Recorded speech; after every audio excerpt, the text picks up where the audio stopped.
Oh, hi. We're having a dinner party to celebrate. Well, it's kind of a neat story what we're celebrating, so why don't I tell you about it? It started yesterday. We're at Vito's, and he was especially happy.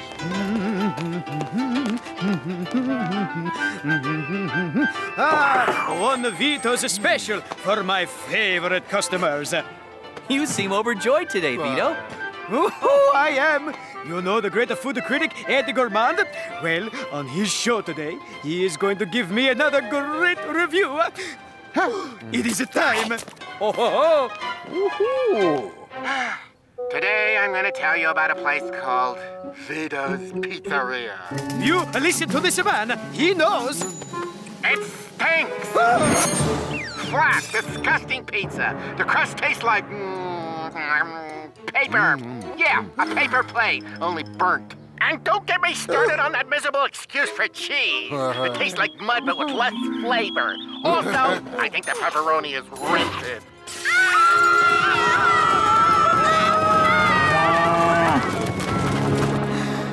I am ruined.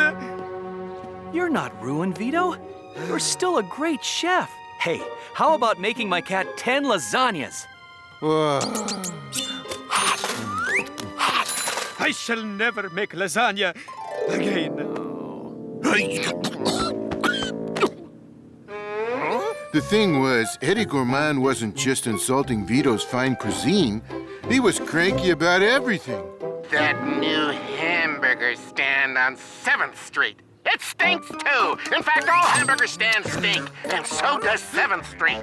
And the entire west side of town, and this show, and that ugly shirt my stage manager is wearing. It stinks. I quit. Whoa! What got into Eddie? That's what we wanted to know. He'll be so glad to see us. What do you want? I don't care what you want. Did you bring me anything? No? Well, then just leave me alone. Don't you think that was kind of odd? Not really. It's my standard greeting for Nermal. It turns out we'd interrupted a call from Eddie's boss.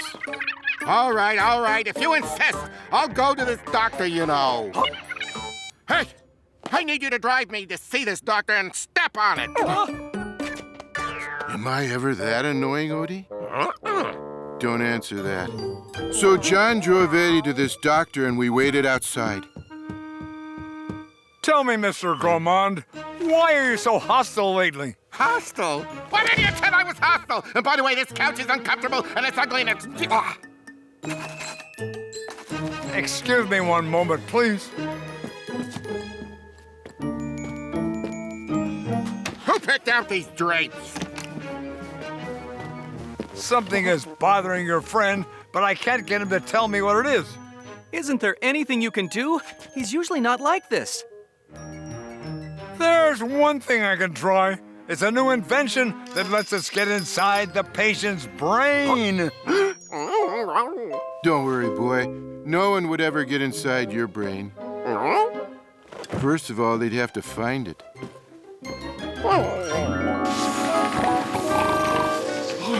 They waited until Eddie took his afternoon nap. Then they wheeled him into a lab and put this device on his head. Let me see if I have this straight. This machine lets you actually crawl into his memory? Well, not actually into it. I'm too large to fit down the psychic tunnel. It opens into the mind. If I were smaller, I could get down there. I'll just have to peek.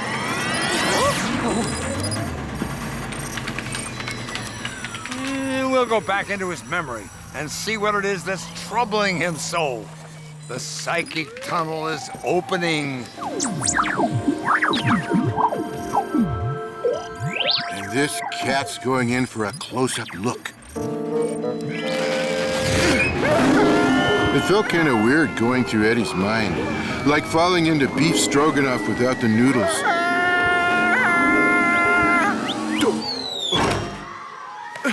And suddenly, there I was in his past. I wonder which one of these kids is Eddie. Show me the ball, someone! Hurry! Yahoo! And there's my answer. He seems to be a most unusual child. When I grow up, I want to be a fireman. When I grow up, I want to be a nationally famous food critic. He seemed to be off to a good start. The tuna noodle casserole was a bit overcooked, and the carrots had a touch too much salt. But the tapioca pudding gets 4 stars. How did he learn so much about food? More supper, Mom! More supper! Oh, that's how. Here, Eddie dear! The roast turkey is done just the way you like it! Oh, the giblets are spectacular! Did you make your fabulous stuffing? Of course I made and my award-winning biscuits that make your taste buds tingle! Oh, you're the best son in the world! You are the best mother in the universe! This conversation is almost enough to kill your appetite. Hey, kitty. I don't know where you came from, but would you like to join me? There's plenty. Why? Notice I said almost.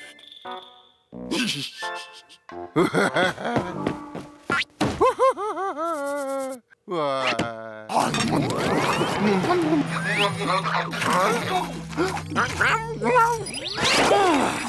You're right. It's Garfield. Garfield, what are you doing inside Eddie's memory? You come out of there right now.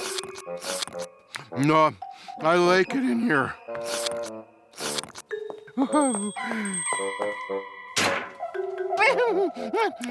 More of your creamy, delicious mashed potatoes, Mommy.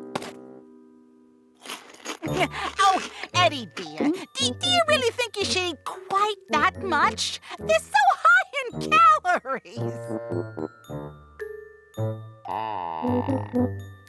You won't give me everything I want? You don't love me! No, I'm sorry. I'll get your mashed potatoes right away. Oh, here you are. Oh, Mommy loves you. Oh, and you'll want your gravy too, won't you?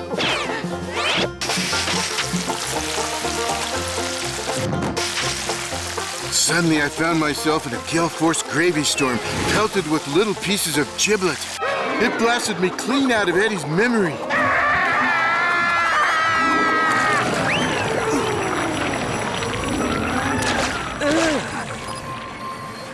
We seem to have tapped into a deep, painful memory for Mr. Gourmand.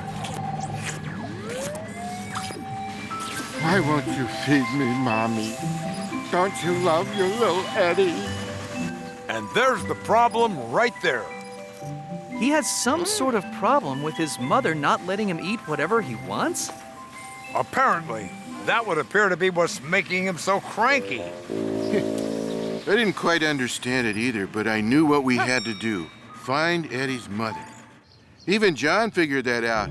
We searched and finally, we located her. Mama Gourmand's health food store? Hey. Eddie's mother had a little shop over on 7th Avenue. I haven't seen my son in a couple of years. Does he still weigh as much as a small truck? A medium-sized one. What happened between the two of you? He called up and asked me to make him all his favorite foods for dinner. I said sure, but I wasn't going to stuff him full of calories. I said I was going to feed him a healthy diet, and he screamed, "You don't love me!" And he hung up.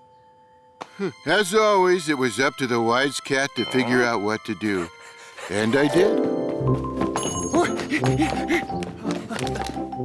At the TV station, Eddie was getting ready to do his show. Good to have you back, Eddie. Who cares what you think? And why are you still wearing that ugly shirt? There's someone here to see you. I have a show to do. I don't want to see anyone.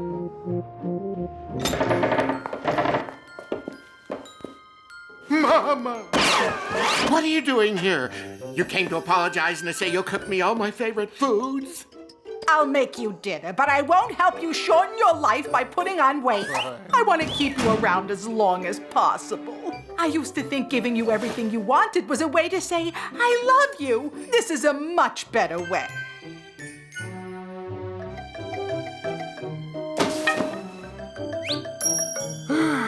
Well, that kind of ends our story.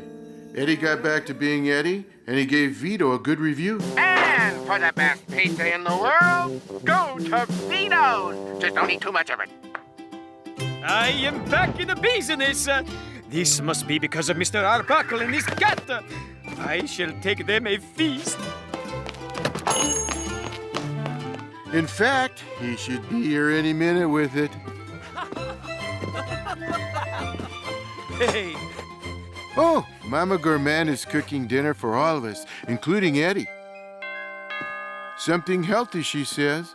That's why I'm glad Vito's delivering food. Ha! my way of saying a thank you. And a fine way it is. I'll take those, Garfield. These are not on your diet. Just remember, it's for your own good. Okay, I'll try to remember that, but it's not gonna be easy.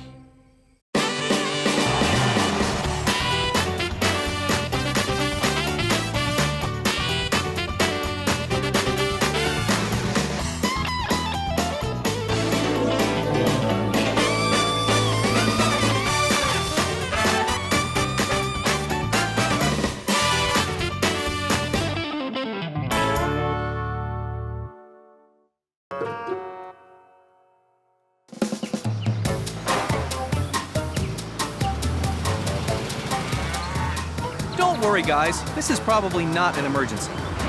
That's a relief. We have to go see my Aunt Ivy.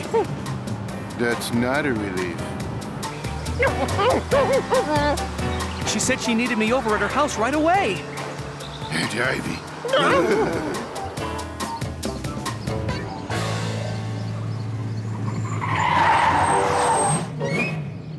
About time you got here, Johnny. I'm having my house fumigated to get rid of little pests. Okay, we've tended the house. You'll have to stay out for, 3, maybe 4 days. Well, I guess it has to be done. So, Aunt Ivy, where are you going to... Oh, no. I'm staying with you, Johnny. Now don't just stand there. Get my luggage!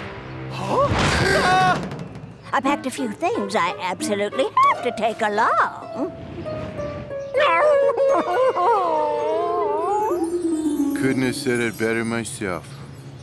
And when you serve me breakfast in bed, keep it tidy, because I'll be taking over your bedroom and maybe the whole upstairs.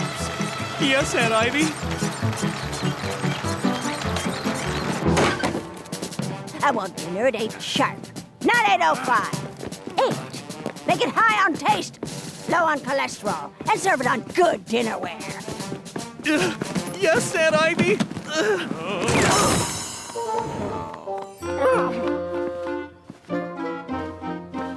In an odd way, I like having Aunt Ivy on the show. Compared to her, I actually seem easy to live with.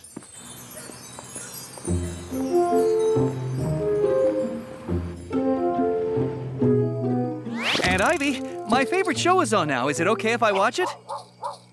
No.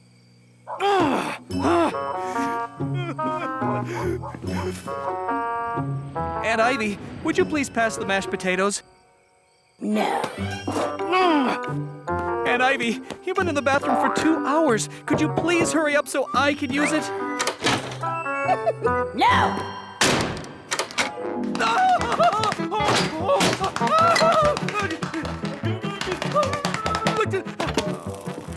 Blueberry pancakes? I distinctly asked for chocolate chip. Sure. Come by anytime. I may be here a few weeks. A few weeks? I just invited my sister and my nieces over. You don't mind.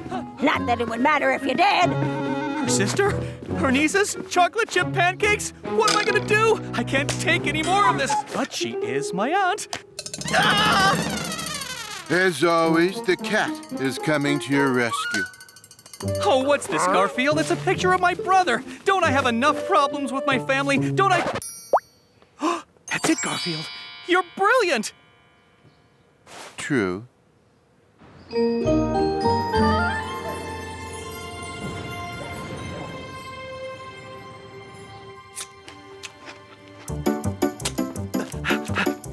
Aunt Ivy. Wouldn't you like to go visit your other nephew on the farm? Of course you would. I don't want to go to the farm. I hate farms.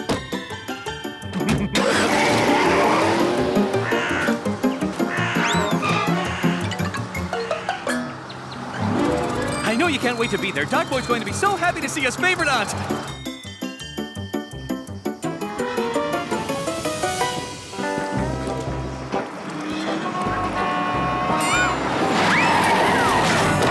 Doc Boy, I brought you a surprise. John, a surprise?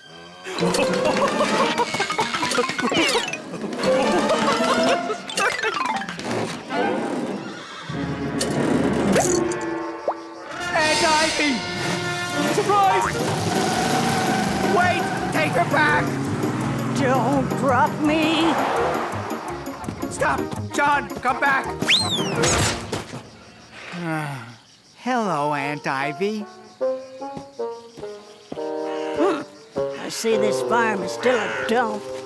So nice of you to come visit. I'm free! I'm free! Ooh la la la la la! We're free! We're free! I know it was a rotten thing to do to my brother, but it had to be done. Hello. You've got to take her back, John. 2 pillows! I need 2 pillows! Sorry, brother. She's your aunt, too. Take her back. Take her back. You can call. Hey. Please, John.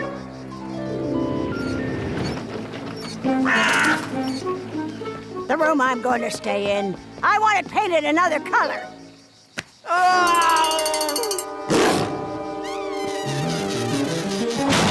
Watch out on those turns and stop off and get me some denture glue! La, la, la. That must be Vito. I called him to deliver a couple of pizzas.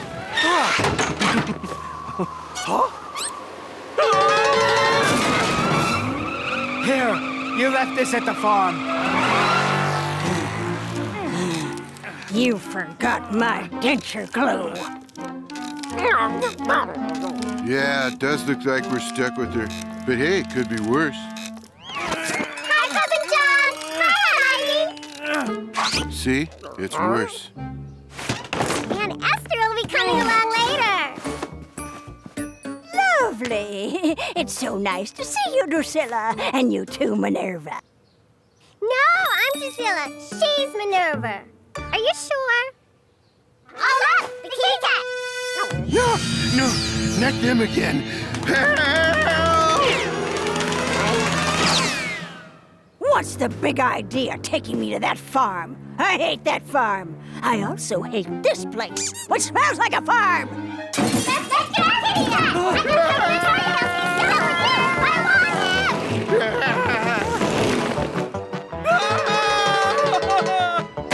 Now, how about the way you've been getting your hair cut lately? I want a new spring outfit. You need to find a better job. I don't even know. We're going to the mall. We're going to get there. Can we have ice cream? No, take them away. I'm not home. Take them, please! I'll never ask you for anything ever again!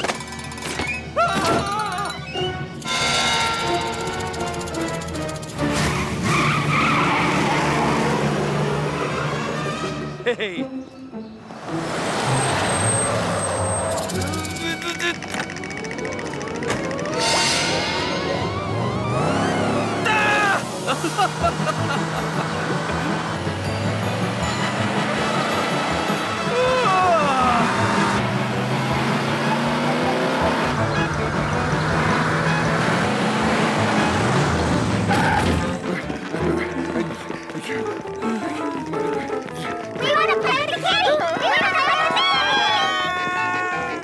The kitty doesn't want to play with you.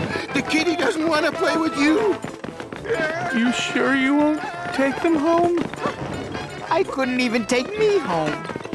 Lying around loafing when you should be getting me an evening snack. And Ivy, When are you going home? When they get rid of all the mice I had in my house. There's nothing I hate more in the world than mice. Mice? You know what, me? You want to play with this adorable puppy dog. Puppy dog! Puppy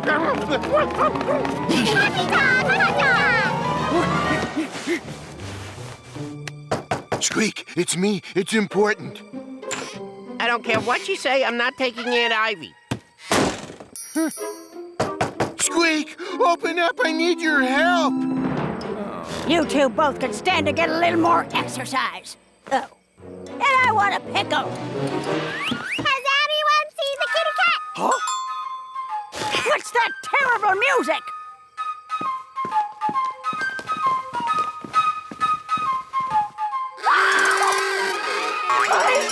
I hate mice!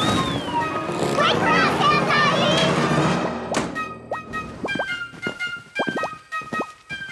Thanks, guys. Anything to get rid of Aunt Ivy, and people call us pests. Sorry I tried to stick you with Aunt Ivy, Doc Boy. I forgive you, John. And don't call me Doc Boy. I guess every family has a couple of annoying relatives. Fortunately, that's all we have. Aunt Ivy! We thought you were afraid of mice. I was, but on my way out, I ran into my twin sister, and she reminded me I got over that. Twin sister? You remember Aunt Esther? Hi, nephews! You don't mind if I stay for a while, too, do you? Ah, again! We want dinner! We want to watch TV while we eat dinner! This is twice as bad. Esther, you remember Drusilla and Minerva? Of course! And I brought my twins, Lucretia and Tabitha. Hi, Lucilla and Tabitha!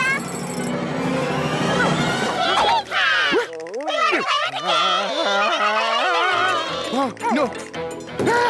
Remember that exterminator from the beginning of the episode? You think he knows how to get rid of relatives?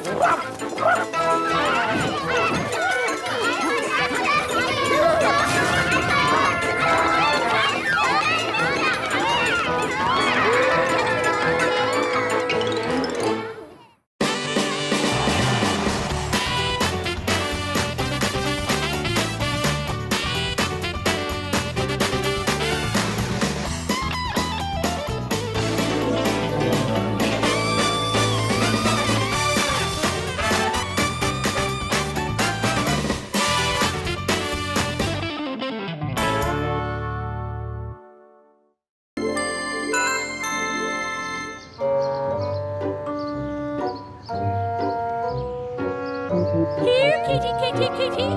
Here, kitty, kitty, kitty. Here, kitty, kitty, kitty. Here, kitty, kitty, kitty. Here, kitty, kitty, kitty. It's your turn tonight. No, I did it last night. It's your turn tonight. Look, you do it tonight, and I'll do it all next week. Do what? What's the argument about? It's about which one of us is gonna have to do the cute kitty routine. I might as well get it over with. You guys still doing that? We have to, or we don't eat. So demeaning.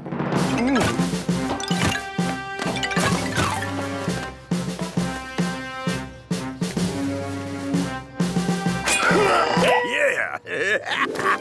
Kitty cat, I have some nice cat food for you. Ahem. Meow. Kitty cat, you are so adorable. Purr. Give me the food, lady. Purr. It's just undignified.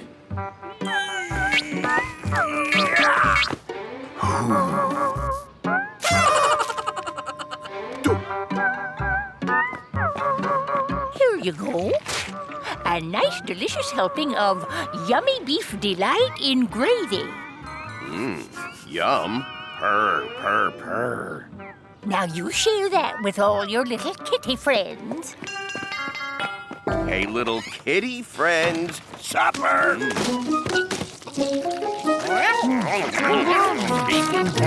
That's good. Be careful, guys. Some of that's actually getting in your mouths. Yummy beef delight in gravy. You know what that means? These are the parts of the cow that no one but a starving cat would ever eat. You don't ever eat cat food, Garfield? Not if I can help it, and usually I can help it. Hey, I stopped eating cat food years ago because, well, it was a horrifying experience. You want to hear about it? No, not really. No, not at all. Great. I used to eat this stuff just like all of you. Be with you in a second, Liz. Just as soon as I finish serving Garfield. Not bad. I was enjoying my meal a lot. Little did I suspect. John, did you notice what you gave him? This is a can of Odie's dog food. Huh, that's kind of funny. Hey, Garfield, you'll never guess what I did. I accidentally served you Odie's dog food. Sorry. How about that? Tastes pretty good. And it turns out to be dog food. Well, I guess you never knew. Dog food? Dog food. I eat dog food. Dog food. Oh, John, how could you do this to me? But tasty. Feeding Garfield dog food won't hurt him, right? Of course not, but you ought to pay more attention to his diet. What you eat has a lot to do with who you are. Putting the wrong food into a body can change it forever. After all, you are what you eat. I am what I eat, but I just ate dog food. What? You are what you eat. You are what you eat. You are what you eat. If that's true, how come I'm not lasagna? Never mind that now. I eat dog food. What if it's true and it changes me into one of these? Odie, I eat dog food. Do you understand what I'm telling you? I eat dog food. I don't want to turn into a dog. I told myself it couldn't possibly happen. But then I began to notice little strange things.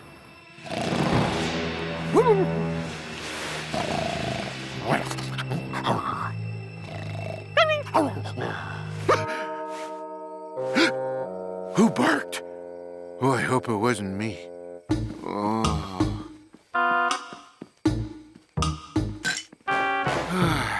Then it got worse. Oh no, doggy tongue. I found myself staying up all night, howling pointlessly and foolishly at the moon. Huh? Odie! Stop howling pointlessly and foolishly at the moon!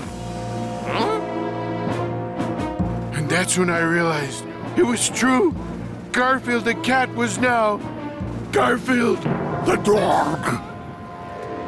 Well, it was time to accept my new life. Ruff, bow wow, ruff, ruff, ruff. Whoa, that's not bad. Didn't think I could learn a foreign language, did you? Okay, might as well go join my fellow dogs. There was a band of tough pooches that used to always hang around one corner. Hey, keep an eye out. Those dog catchers. They've been working this area lately. Hi, guys. What do you want to do today? Chase cars? Look for fire hydrants? What do you want, cat? Cat? Where? Oh, you mean me? No, I'm not a cat. I'm a dog. Listen. Ruff, ruff, bow, wow, ruff. See? Not a cat. Hey, maybe we could go chase cats. I know where one named Nermal lives. Arf, arf, bow, wow, yip, yip. Hey, this guy's crazy. Yeah, let's get away from him. Hey, wait, guys. let's do doggy things like fetch sticks and roll over and play dead. Arf, bow wow, ruff.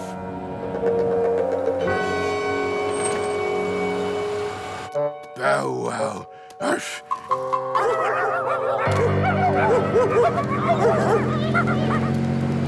Oh no, dog catchers, and me without a dog license.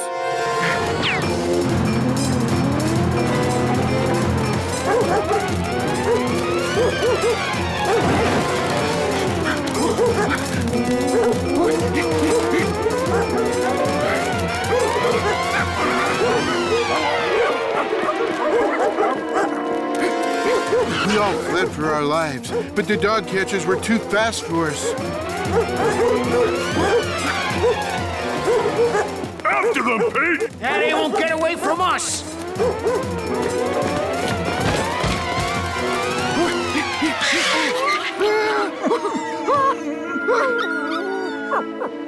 In no time at all, we were behind bars. One Rottweiler. One Rottweiler. One Chihuahua with a bad attitude. One Chihuahua with a bad attitude. One Mutt. One Mutt. And here's the last one. One overweight pussycat. One overweight pussycat. One overweight pussycat. Hey, Pete, we caught a cat. No, I'm a dog. D-O-G, dog. What do we do? We're not supposed to catch cats. You sure this is a cat? No, I'm a dog. Look. Bow wow, ruff, ruff.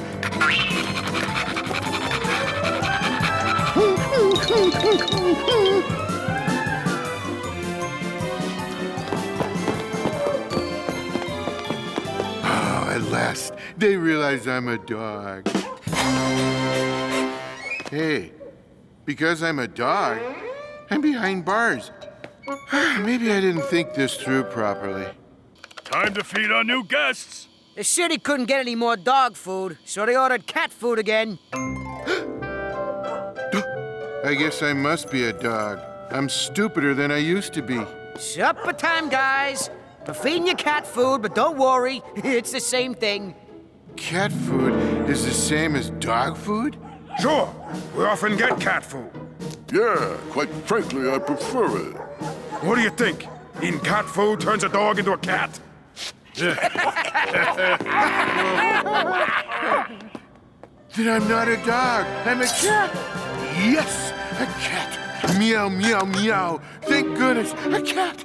I don't want to be a stupid, mangy old dog. Dogs are disgusting. Dogs are repulsive. Dogs are my roommates.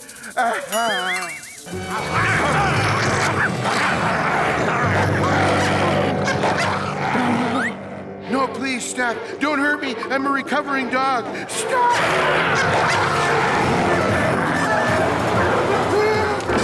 It's truly amazing I ever got out of there. And since that day, I've avoided dog food or cat food. It's strictly people food for me. Huh? Well, I can see my story had them riveted at attention. Oh, looks like your kitty friends left. Would you like some cat food? Thanks, but no thanks, lady. I had an idea I had to go home and try. This is delicious. I've learned something, Odie. It doesn't matter if a dog eats cat food or a cat eats dog food. But if you sneak cat food onto a human's plate, you can have a lot of fun. Meow. I think I'm going to meow, go get seconds. Meow.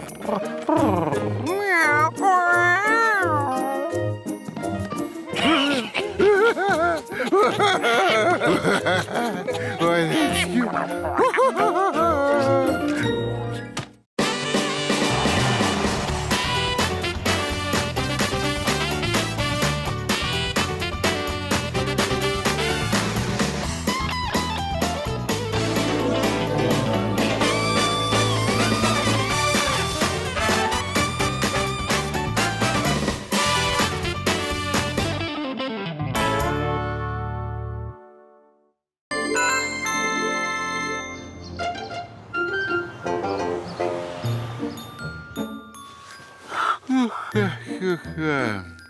A new day. I had a nice long sleep. Now I need to decide what I want to do today. I think I'll take a nap. Oh, boy, oh, boy, oh, boy.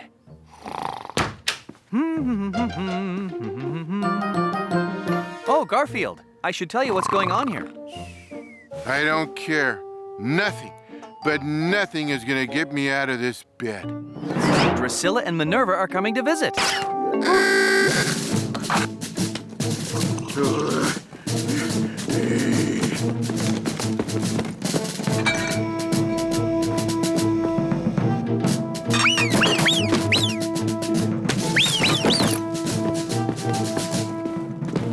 Bye-bye. Oh, there's no point in you watching the rest of this episode. I'm not going to be in it. Oh, no. Hi, Uncle John. I thought he was our cousin. Well, I don't know. He's some relative. Hello, Drusilla. Hello, Minerva. No, she's Drusilla, and she's Minerva. Where's the kitty cat? We want to play with the kitty cat! We want to dress him up, style his hair. We want to paint his nails. We want to braid his tail. See why I'm not in this episode? Where's Garfield? Yeah, we want Garfield.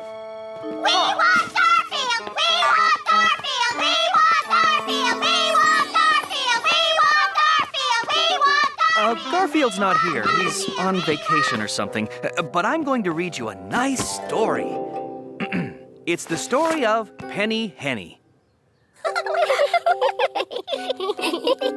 Once upon a time, there was a chicken named Penny Henny. She was a lovely chicken, but she did have a tendency to worry a lot. She worried about lots of things that never happened. Then you aren't enjoying this story very much, are you? We came to see Garfield. We love Garfield. Put Garfield in the story. Okay, I'll put Garfield in the story.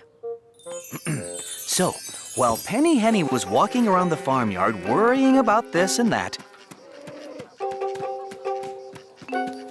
she didn't notice her friend Garfield the cat was up in the barn, enjoying some ears of corn.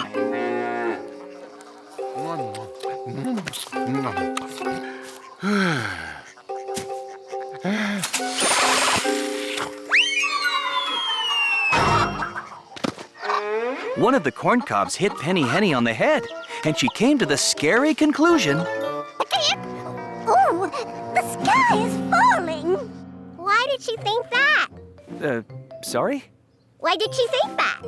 The sky is the dense gaseous part of the atmosphere or of outer space visible from the surface of any astronomical object. It looks nothing like a corn cob. Just listen to the story. So, Penny Henny was very worried. That was when Garfield came down from the barn. Why so worried, Penny Henny? Allergic to feathers? I'm afraid the sky is falling, Garfield. This chicken has all the brains of a rock, or worse, a dog. Garfield decided to have a little fun with Penny Henny. If the sky is falling, and I'm not saying it is, I'm not saying it isn't, don't you think you should warn the rest of the world? You're absolutely right, Garfield. I have to go warn the rest of the world. The sky is falling! The sky is falling! This is too easy. The sky is falling! The sky is falling! She ran all over the barnyard until she came upon her friend, Rusty Rooster. The sky is falling! Rooster! Rusty Rooster! What is it, Penny Henny? The sky is falling! Well, looks to me like it's right where it's always been. A piece of it hit me on the head! We could be having scattered fallings. A little piece here, a little piece there. Oh no! Before you know it, kaboom. We have to warn everyone else. We sure do! The sky is falling! The sky is falling! The sky is falling! The sky is falling! There's a very important lesson to be learned here, folks. Stupidity is contagious. So, Rusty Rooster and Penny Henny ran around until they found their friend, Chucky Ducky. The sky is falling! The sky is falling! The sky is falling? Yes, a piece of it hit me on the head. It was the size of a car. No, I don't believe that. It's not possible for the sky to fall.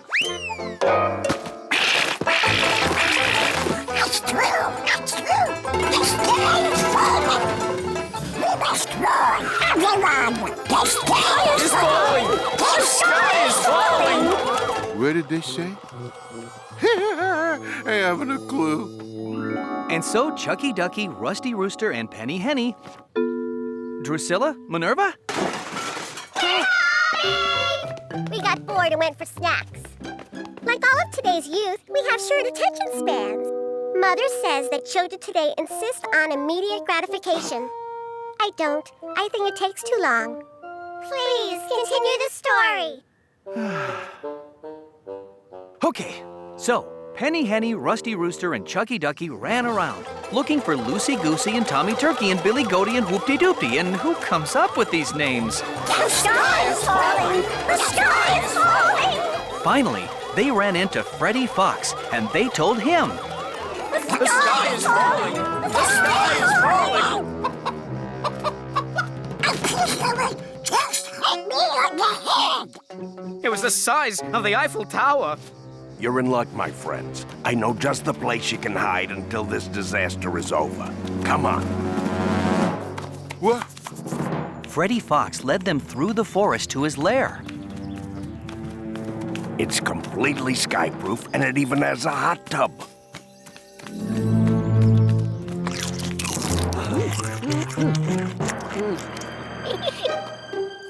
But the hot tub was actually a pot on Freddie's stove, large enough to cook several plump birds.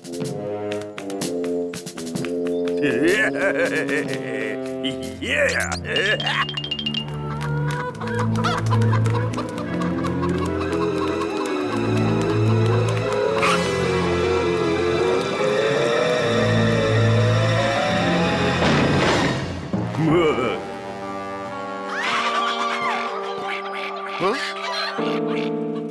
Garfield knew he had to save them, but how?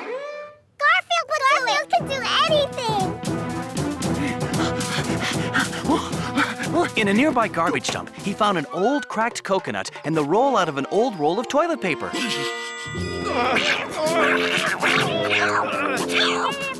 You can try all you want, Lunch. You're not getting away.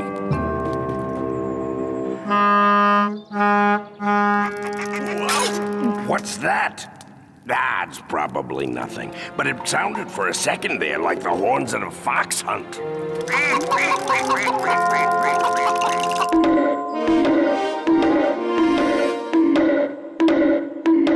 Galloping horses?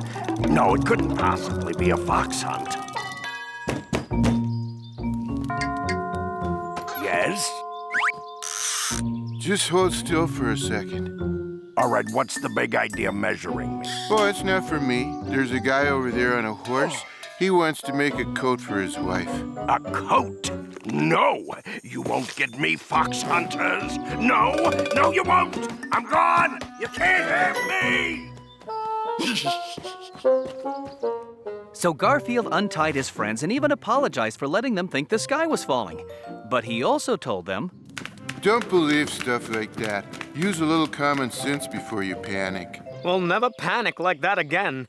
Wow, we've learned our lesson. Thanks, Garfield. Well, you should go to a little bit of schooling on learning how to quack clearer. Now I just need to get rid of this stuff.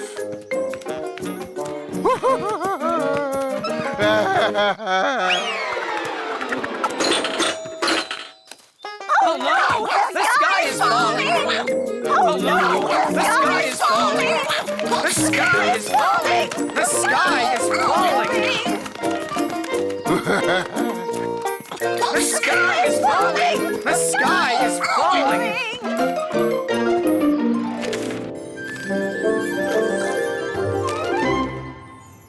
So, in spite of what they'd learned, Penny Henny, Rusty Rooster, and Chucky Ducky ran off to warn everyone.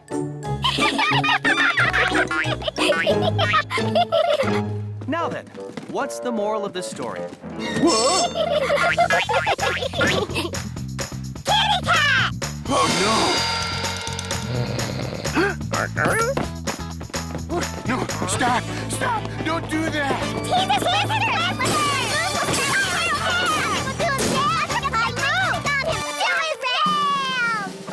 Oh, no! Stop!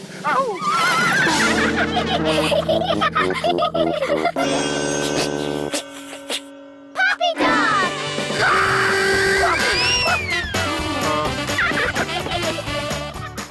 The moral of this story is, when Drusilla and Minerva are around, don't come home before the episode is over.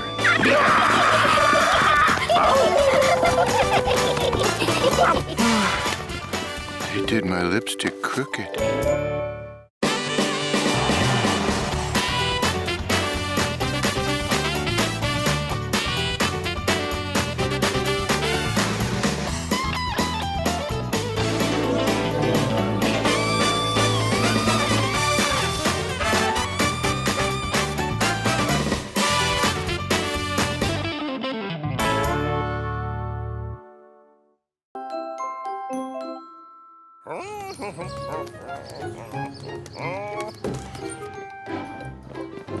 Oh, hi, Odie. I'm just about to take a test called How Brave Are You? Here's your first situation. A poisonous snake is coming at you. I'm not afraid. A giant grizzly bear is attacking. I'm not afraid. A man-eating lion is loose. I'm not even afraid of a cat-eating lion. An army of monsters and werewolves and vampires is attacking. I'm absolutely, definitely, utterly not afraid. Oh, Garfield! My nieces Drusilla and Minerva are coming to visit.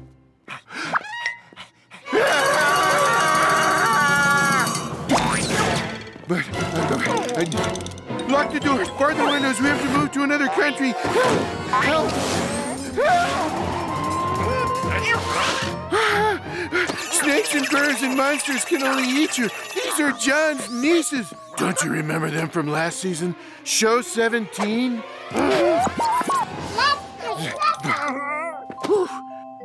We hate it.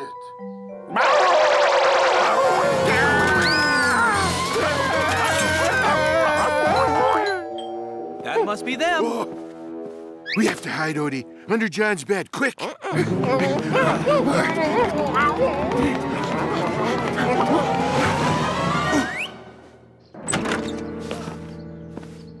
Uncle John! Great to see you, Minerva and Drusilla. No, I'm Minerva, and I'm Drusilla. We're Minerva and Drusilla.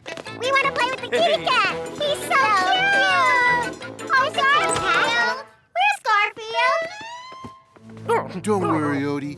Even if we have to stay under here the rest of our lives, I'm prepared. I knew John's nieces might come back someday, so I stored 25 crates of canned lasagna.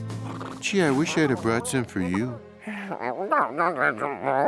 What can they do to us? They can dress us up in frilly doll clothes like they did last time. But I'm determined. I'm absolutely not going to let them do that to me again. No! Stop! Help! Don't! Call the Humane Society! Call somebody! And the worst part is, I don't even look good in this color. Wait! Kitty cat! Bridal gown for you to try on! You'll be so beautiful! We want to play with you! Come back! We have more dress-up to play. Come back! Kitty cat! Kitty cat! We want to dress up the kitty cat! Other outfits. This is not good. Let's dress up the kitty cat! Let's dress up the kitty cat! You ladies know how hard it is to run in high heels. Oh, my goodness. I mean, badness. The kitty cat can fly. Let's dress him up as a flight attendant next. My, you're a plump one. Almost big enough for my oven. I'm sorry, Mrs. Cauldron. Is she a witch? She looks like a witch. Maybe I am, and maybe I'm not. But, my, you're an adorable little girl. And my, you're an adorable little girl. And my, you're not. And my, you're not exactly Miss Universe yourself, lady. Girls, let's let Mrs. Cauldron get home with her shopping, okay? Oh, thank you. And maybe you'll come and visit me sometimes, little lady. Let's take you girls inside and read you a story. Yeah, we want to hear a story about a witch. Yeah, we want to hear Hansel and Gretel. It's got a witch Okay, Hansel and Gretel it is. Odie, if you laugh at the way I look, if you so much as giggle. Good.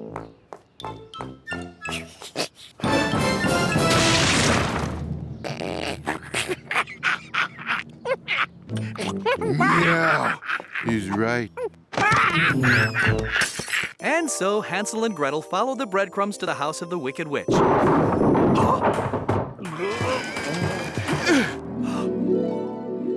The Wicked Witch invited them inside and offered them gingerbread. Don't just stand there, Odie. We have to prepare to defend ourselves. That story can't last forever. I'm going on a spying mission to find out what the enemy is up to. And so the evil witch tried to push Hansel and Gretel into the oven, but they were too fast for her. Never mind the fortress. It wouldn't keep them out anyway. I've got a better idea. I need to go to the market so I can make dinner for our guests. Keep an eye on Drusilla and Minerva while I'm out, Garfield. I'm counting on you. You've made this mistake before. Where'd he go? He's a kitty cat. This is the moment of truth, puppy face. We have to act fast. Yoo-hoo! We have a nice prom dress for you to try on. Look, Drusilla. You're Drusilla. I'm Minerva. Oh, right. I can't tell us apart. There's candy. This is so good.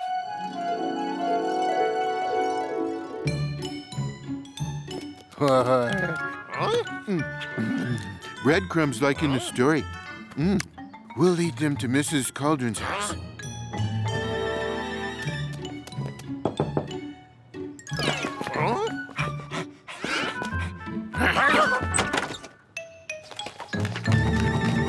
Oh, you came to visit me. Oh, that's so sweet of you. Come in. We'll have tea. I like tea. I want hot cocoa. Oh, come in. We have so much to talk about. That'll keep him away while I do something of vital importance. Of course, a nap.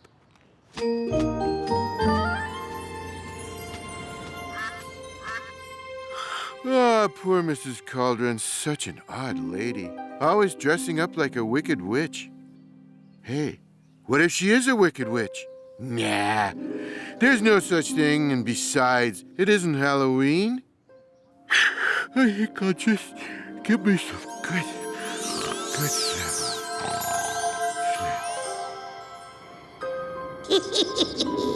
Bubble, my fine potions. I just need to add some eye of newt, 3 ounces of raven toenails, and the final ingredient, 2 identical bratty nieces. Help! You mean old wicked witch! You wouldn't do this if our friend Garfield is here. Well, your friend Garfield isn't here, and even if he was, he'd be too fat and lazy to help you. Garfield! Help! Where are you? Save us, Garfield! I need you! She's a wicked witch. She's a wicked witch, and she's gonna do wicked witch things to John's nieces. I've just gotta save them. Meow. Ow. Wait a minute, do I? Yes, I guess I have to.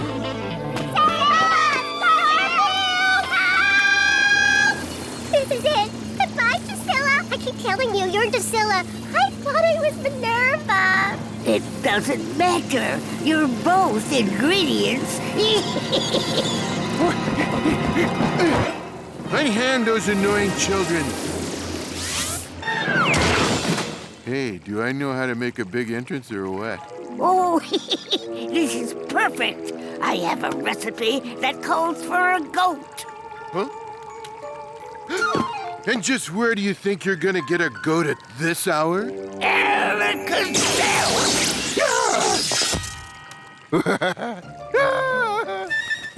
Sure, do it the easy way.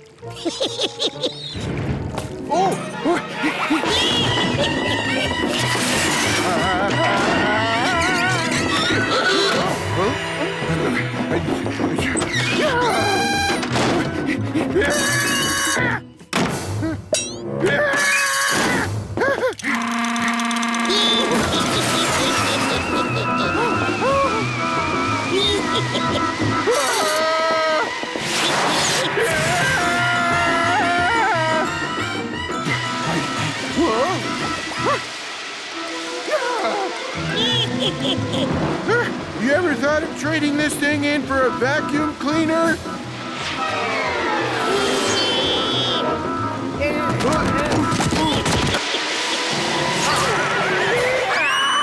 Oh, have a nice landing.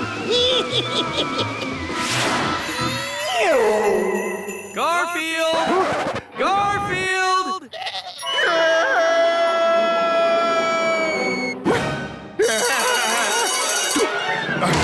What happened? Where am I? Garfield! Where are Drusilla and Minerva? The evil witch is putting them into a twin casserole. I have to save them. Drusilla, Minerva, don't worry. Garfield's coming to save you. Don't put them into your recipe, Mrs. Cauldron. Don't. Oh, hello, Pussycat. Did you come to join us? We're having tea with Mrs. Cauldron, and we're learning all sorts of interesting things. You knew it was a dream sequence all along. Why didn't you tell me? Thank you for a lovely conversation, Mrs. Cauldron. Oh, and all the things you taught us. Oh, come back and visit us any time, dears. Thank you for coming to get us, Garfield. Mrs. Cauldron convinced us. We shouldn't make you play dress-up anymore. Ah, gee. I guess everything turned out great after all. He'll make a great goat. Let's make him into a big one. I don't feel like lasagna for dinner tonight. For some reason, I have craving for old tin cans. Meow.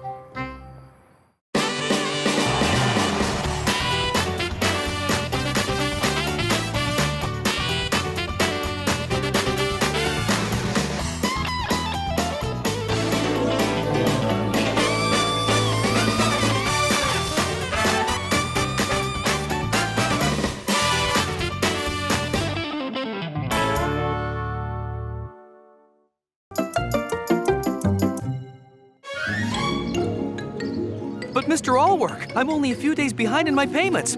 I'm just waiting for a check from my employer. And my employer is waiting for a check from you, Arbuckle. Don't make me sue you. Oh, John's late on a bill for something or other. That guy came by to demand payment. You'd really sue me? Over such a small amount of money? I'm a lawyer, Arbuckle. It's my job to sue people. Listen to my schedule for this afternoon. 1 o'clock, sue someone. 2 o'clock, sue someone. 3 o'clock, go visit my cousin Sue. 3:30, sue. 4 o'clock, stop at the market, buy a gallon of milk. 4:30, sue the market, the dairy, and the cow the milk came from. Any questions? Nope. Tell me, Arbuckle, how is it you're always low on cash? Here you are, Mr. Arbuckle. 12 pepperoni pizzas for your pussycat.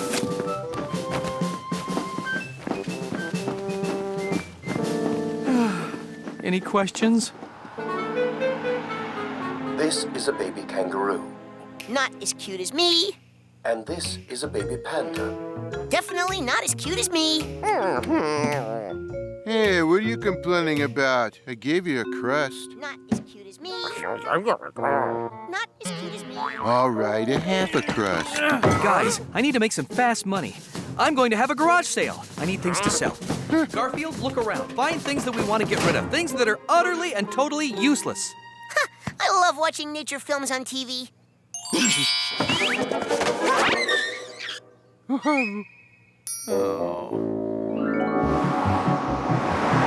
Dawes, after we drop my son at home, take me to the courthouse. Very well, Mr. Allwork. Who are you suing today?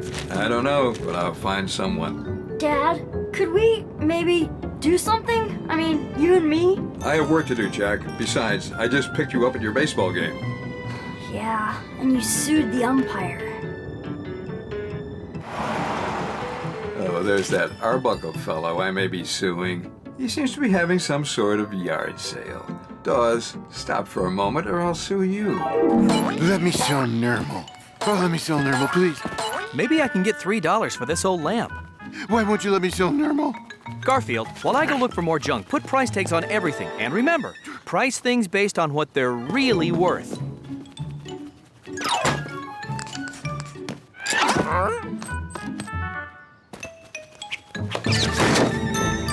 There you go, Odie. What you're really worth. 2 cents. A lot of worthless junk. I may have to sue him over this. Hey, Dad, look at the neat puppy. He's real cute, and he's only 2 cents. You want him, son? Maybe I can negotiate the price down to a penny. Please, Dad. Oh, all right. Arbuckle, I'm buying this dog. Oh, I'm sorry, Mr. Allwork. Odie's not for sale. Yes, he is. He has a price tag, and I have agreed to pay the price specified on the tag. That's a legally binding contract. Honor it, or I'll sue you. I owe you 2 cents. Do you have change for 100? Oh, and I'll need a receipt. Oh. Look, I know he had a price tag on him, but it was just a joke. A joke? Sorry, Arbuckle. I know you're attached to this dog, but my son wants it, and I always give my son anything he wants. Yeah, as long as it doesn't take any of your time.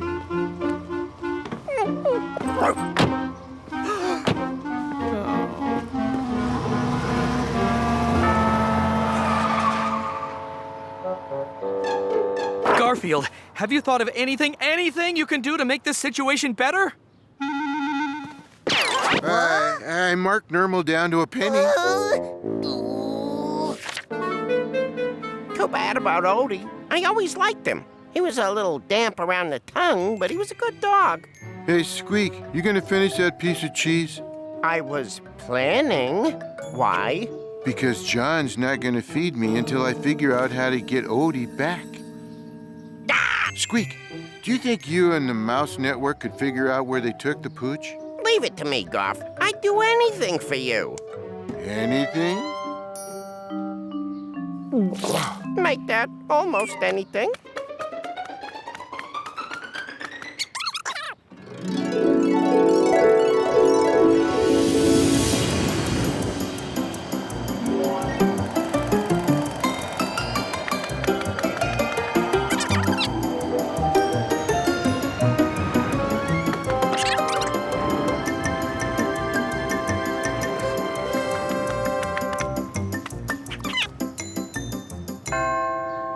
.247 Barrister Lane. That's in the fancy part of town. No, figures. I got it from an upper-class rodent. So how do you figure to get the guy to give Odie back? I shall employ a brilliant plan. I hope I have one by the time I get there.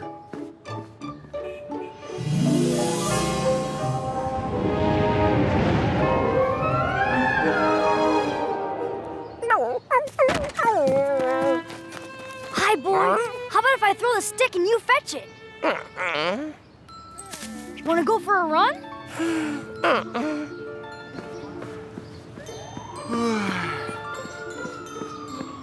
Whoa, nice place Odie gets to live in.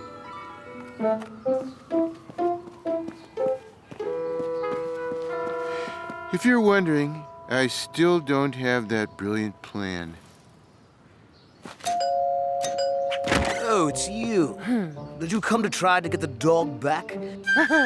Well, Mr. Allwork gave explicit instructions. The dog now belongs to his son, Jack, and that's final.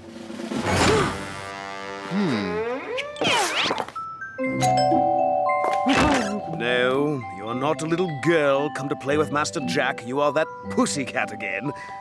Good day.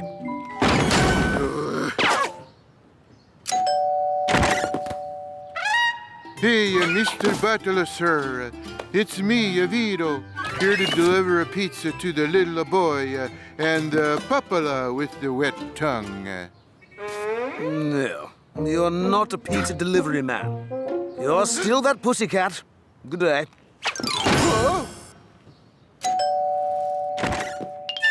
No, you are not the abominable snowman. It was worth a try. You're that pussycat again, and you forced me to use our state-of-the-art security system, which fortunately includes an abominable snowman catapult. John needs to get one of those. You never know when an abominable snowman is going to come around. I don't know what to do. I don't know how to get Odie back. I don't even know where I got those costumes. Huh? Hey, they left that upstairs window open. Okay, it's not a brilliant plan, but it's close. You don't want to do anything with me, do you, puppy? I didn't need a dog for that. I could get that from my dad. Huh? You miss where you used to live, don't you? Well, that's where you should be. Come on, I'll take you home.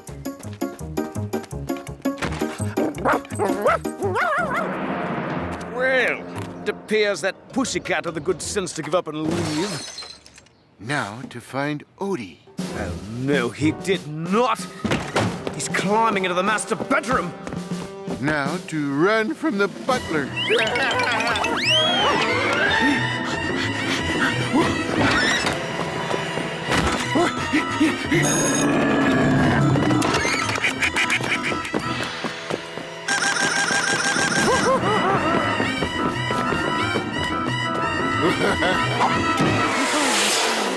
No, I'm going to sue you, and that's that. Fine.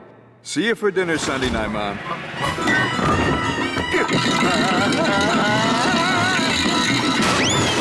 What does this mean? I don't know, but I'll bet I get sued. I'm dreadfully sorry, Mr. Allwork.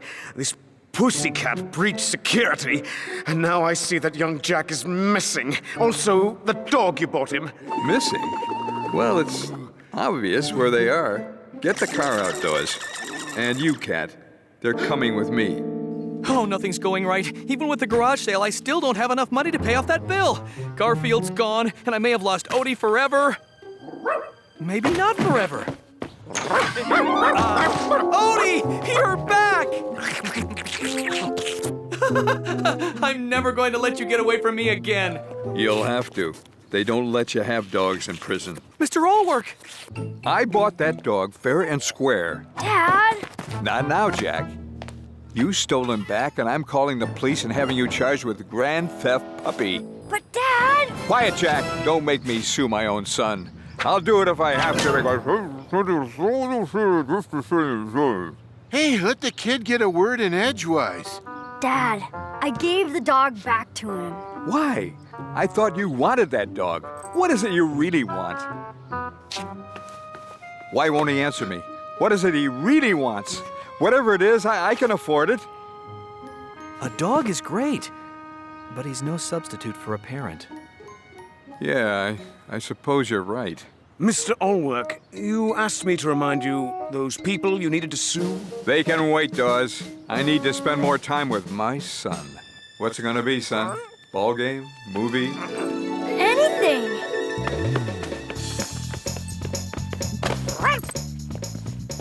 Arbuckle, that bill you owe, don't worry, we'll work out something.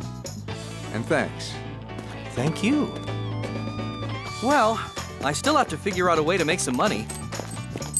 I know. You're going to suggest selling Nermal. No? I'm sorry, Garfield. Well, what is your idea? What? We'll give him away, then charge people to take him back.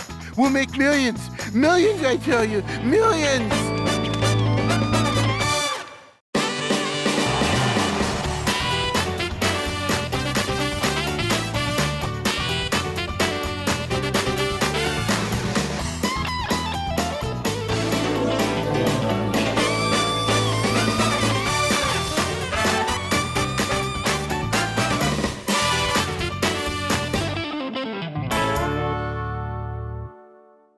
Fed. I wish it was. My position in life has been usurped. That's a fancy word meaning purloined, stolen. And you know who stole it? This guy. Eddie Gourmand, the famous restaurant critic. You remember him? He was on 6 episodes last season. You see, he lost his TV show and, well, I'll start at the top. It started with one of my favorite TV shows. At Botticelli's Italian Bistro, they have a whole new way of making lasagna. Lasagna didn't need any improvement. It was perfect the way it was. They also have a lovely rigatoni bolognese. Oh, and the cannelloni stuffed with mozzarella. An hour of fattening foods every night. Who wouldn't consider this a must-see television? Amazingly, the guy who ran a TV station. This food is just to die from. It sure is. All those calories, all that cholesterol. Right after the show, Eddie got the bad news. But why? Mr. Station Manager, sir, why? Because people shouldn't be eating the kind of fattening meals you encourage. They should be eating what I eat. Vegan chicken made out of soybeans, brown rice, organic sprouts with a wheat germ shake mixed with goat's milk yogurt. If I could just ask one tiny question. Is any of this food? Of course it's food! It's good food! Healthy food! The kind of food that makes your body say, "Thank you for taking such good care of me!" Well, I suppose if you melted some cheese over it and deep fried it. Gorman! Do you know what people wind up looking like when they eat the food you recommend? No, what? This! And so Eddie Gourmand was replaced. The program normally seen in this time slot, Simply Fabulous Dining with Eddie Gourmand, will never be seen again. So we can bring you this new, much better for you program. Good evening. Tonight, I'd like to talk to you about the benefits of eating tofu. Oh, there are none. And so, he was fired. The guy took it hard. This went on for days and days.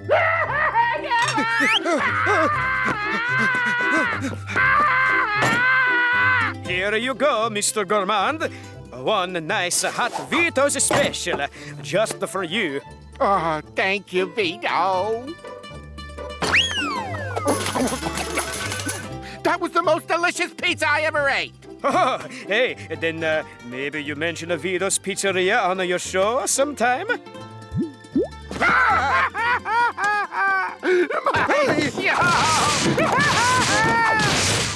Finally, Eddie wound up where all people who can't control their emotions wind up. Sitting behind me in a movie.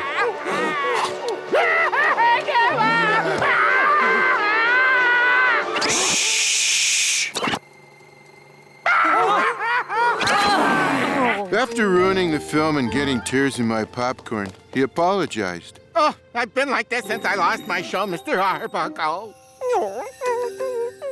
Feeling sorry for the guy, Pup? Yeah, me too. I just hope John doesn't do something foolish like invite him over for dinner. Eddie, why don't you come over tonight and have dinner with us? Oh, that would be too wonderful, Mr. Arbuckle. Great! I'll even make my special recipe for meatloaf. Hey, doesn't that poor guy have enough problems? That evening, John learned why you should never invite a food critic to your house. Everything looks positively scrumptious, Mr. Arbuckle. Oh, this meatloaf looks good enough to eat. I'll have some of this and some of this and some of this and all of this, and then I'll have this. Oh, this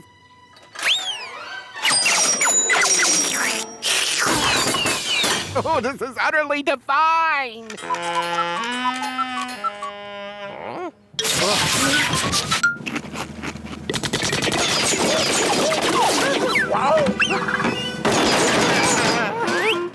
Odie, are you getting any food? Me neither. Let's go.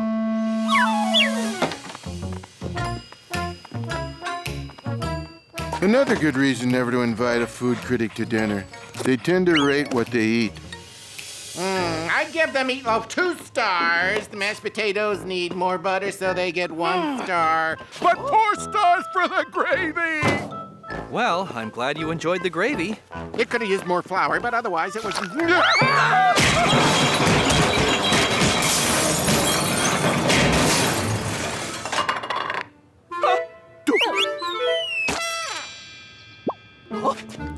Who threw that banana peel on the walk?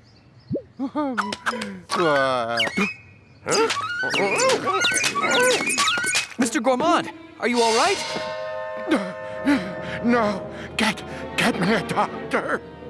I'll call a doctor. And some shrimp chow mein. I'll call a Chinese restaurant. And a large mushroom pizza with pepperoni on half. I'll call Vito. Amazingly, the doctor arrived before the shrimp chow mein or the pizza. Better keep him here until his foot heals. How long do you think that will be, Doctor? Oh, not more than a few months. Goodbye. A few months? Oh, Mr. Gourmand, wouldn't you be more comfortable at home or in a nice hospital? You take care of me, Mr. Arbuckle, or I'll sue you for everything you own. Except the cat. Now, get me a grilled cheese sandwich. 1 grilled cheese sandwich coming up. With potato chips, the ripple cut kind. Ripple cut potato chips, right. And I want a pickle with that. That's how it started. Then it got worse. Hello? Arbuckle, it's 2 minutes past 5 in the a.m. and I am looking for my breakfast.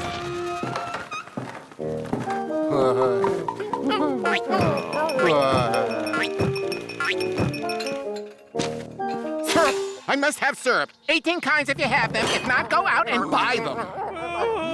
Oh, and I'd like eggs. Fried, boiled, scrambled, and painted with lovely designs for Easter. There was no food for me?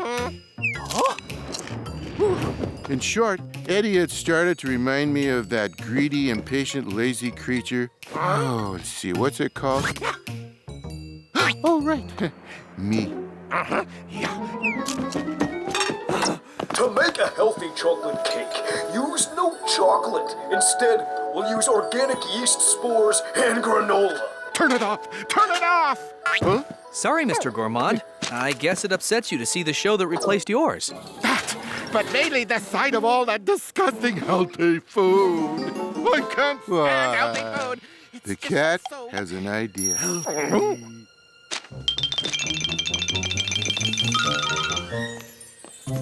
Great show today, sir. The latest ratings are in.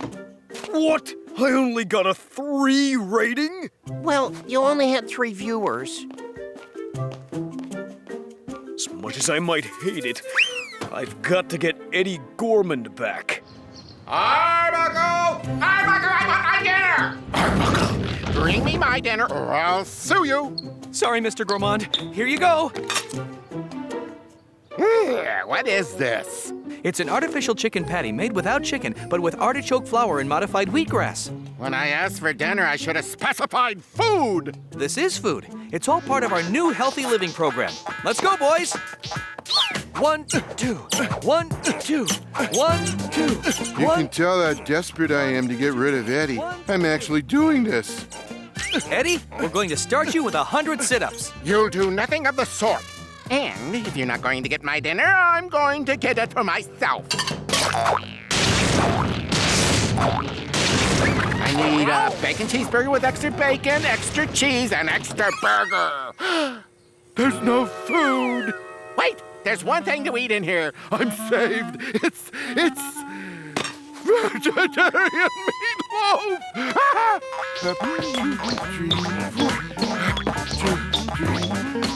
Ready for the 50-mile hike? No, I can't survive in this house any longer. Yeah, I just found the house. He left the address in his voicemail in case anyone wanted to forward any burritos. Yeah, I've got to get him to come back. Mr. Station Manager, sir! Eddie, I want you to come back to your old job. Oh, I've got to get out of here. Does that mean you won't come back to the station? Oh, no. I'll be back on the air tomorrow. It's just that right this minute I have an emergency need for a buffet. Garfield, your idea was brilliant. Ideas are always brilliant when I'm the guy who has them. Let's go celebrate. I'm gonna make every one of your favorite foods, Garfield. Mr. Arbuckle, I'm sorry he caused so much trouble for you. Oh, that's fine. Hey, Mr. Station Manager, sir. Don't do it. Would you like to join us for dinner? He did it. Thanks, but I don't eat this kind of stuff. You know how many calories are in those steaks and the fat grams and, well, it smells tempting, but, maybe one bite wouldn't hurt. Oh, you know what cholesterol can do to you? And carbonated drinks? I only drink, hey, this is good. Arbuckle, get me some honey. Right away. Oh, and I'm gonna want to try the French fries. So, some ketchup. Also right away. And I don't see any steak sauce! Steak sauce, I'll get it. Deja vu all over again. Looks like we're not getting anything to eat for the next few days.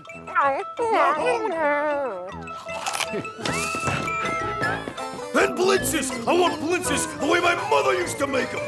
I'll get your mother. And do we have any chocolate cream pie for dessert?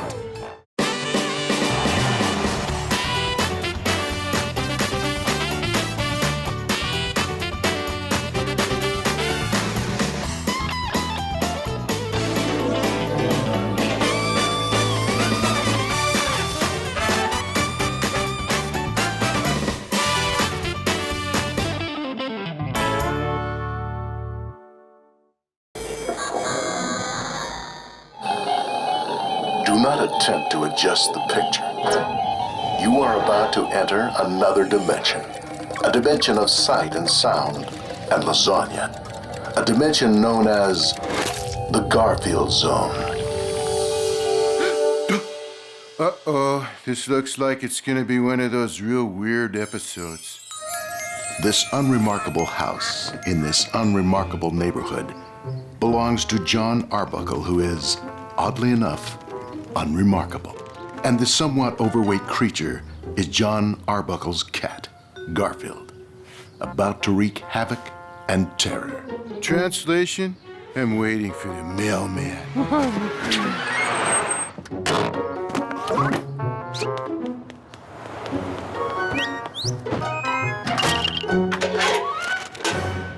Hey!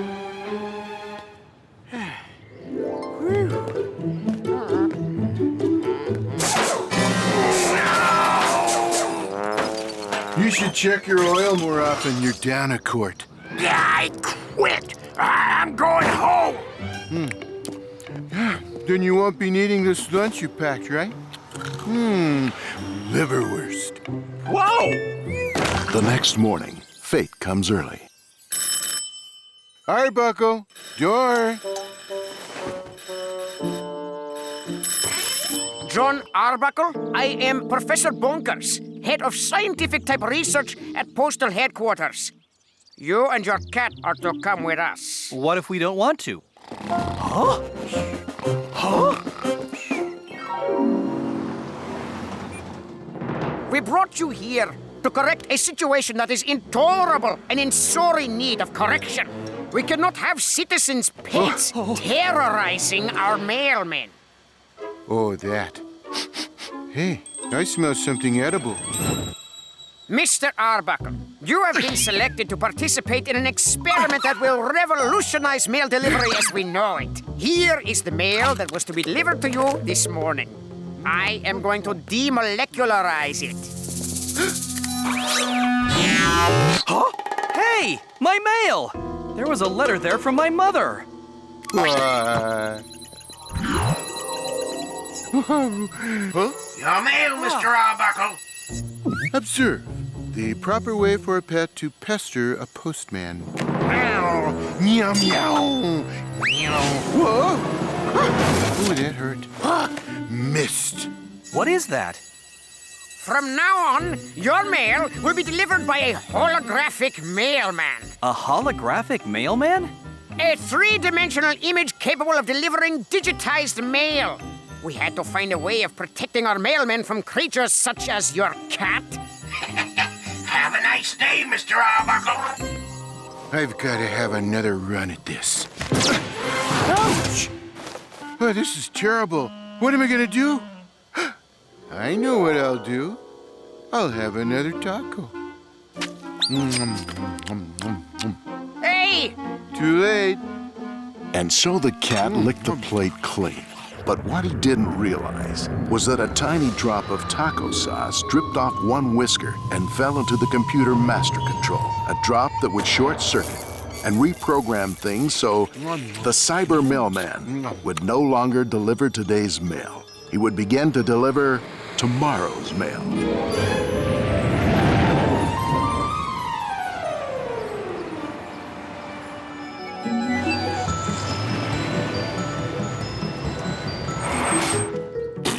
Too bad, cats. Sorry, dogs. You won't have this mailman to kick around anymore. Especially this cat.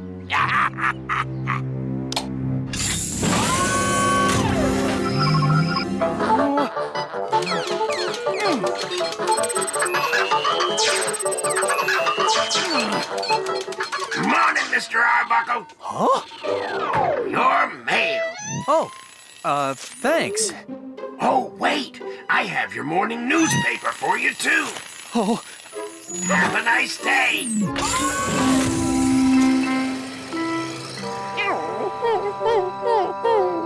He's out there, Odie, and he's mocking me. This is odd. This newspaper I just got has the winning lottery numbers in it. But I thought the drawing wasn't until tonight. And this is even odder. This isn't today's date on the newspaper. It's tomorrow's date. That afternoon, he bought a ticket. The numbers in the newspaper were 1, 7, 23, 30, 40, 41. Bonus number 21. And now it's time for this week's winning lottery number. They are as follows: 1, 7, 23, 30, 40, and 41.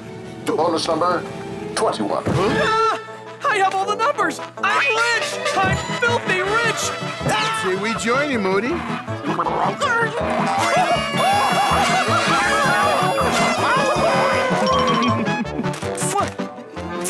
And I owe it all to somehow getting tomorrow's newspaper today. Gee, I wonder if tomorrow I'll get the newspaper for the day after. And as it turned out, that's exactly what happened. Here you go, Mr. Arbuckle. Yes! And so every day, he bought another lottery ticket. 3, 13, 22, 31, 41, 42, bonus number 11. And every evening, he won.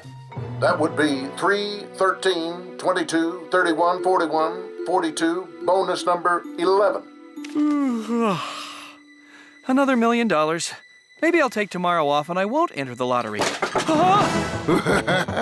Boy, that's good.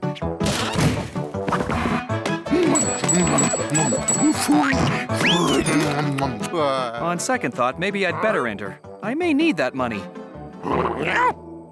Soon, everyone knew of his incredible luck.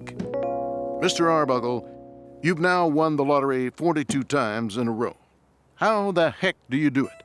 Oh, I guess I'm just a good guesser. Well, I suppose you're going to turn over your fortune to some famous investment expert like Bernie Scamberry who'll triple your money? Well, mostly I've been feeding my cat. I haven't decided what to do. Hey, what was that name again? Triple my money. An hour later, John Arbuckle was in the office of the famed investment counselor, Bernard Scamberry. Here it is, Mr. Scamberry. A certified check for everything I've won. Good, and I'll take care of your money. This is a mistake. Yeah, I would have used it to buy every Italian restaurant in town. Oh, and with the change, I would have picked up a little hot dog cart. You won't regret this, Mr. Arbuckle.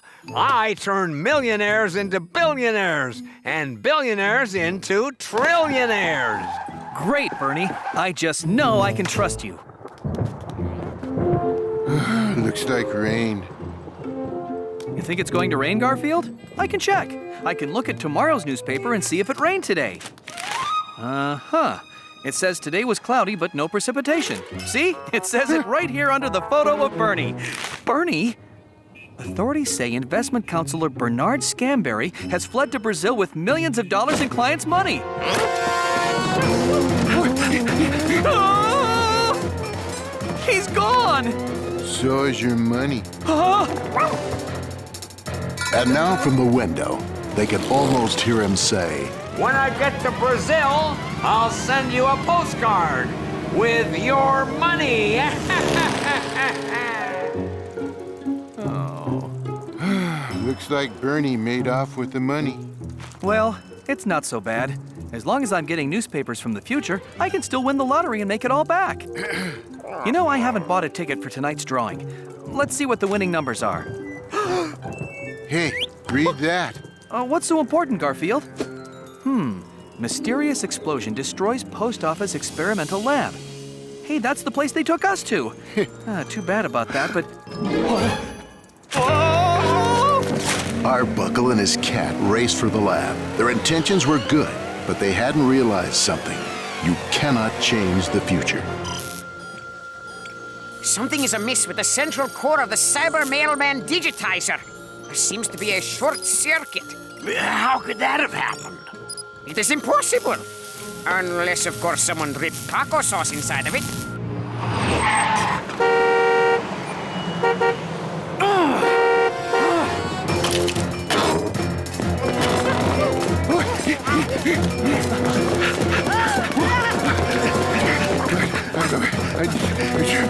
Hurry, guys! Hurry! This is the post office. Nobody hurries around here. I smell smoke. Is there any chance of that thing blowing up? None whatsoever. I would stake my reputation on it. This lab is about to explode! I will not, however, stake my life on it.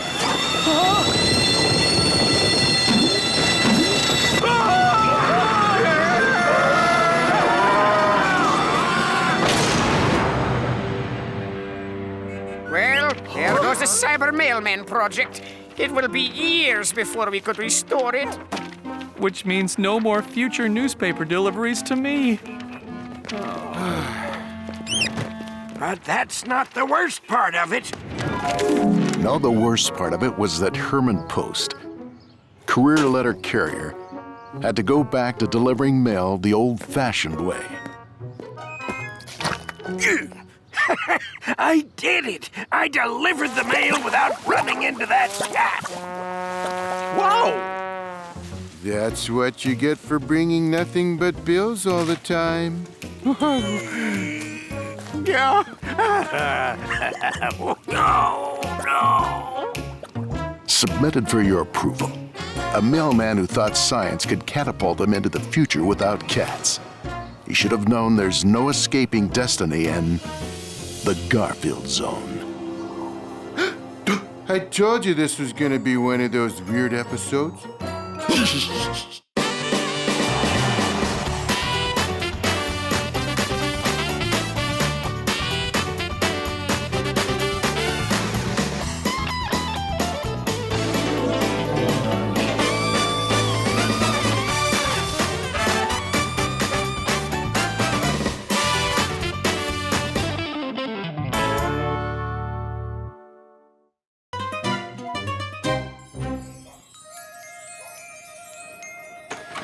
No! You cannot go with us! Garfield, I promised Liz a night out with just the two of us. Besides, you're not allowed in Vito's anymore. Not after what you did last time there.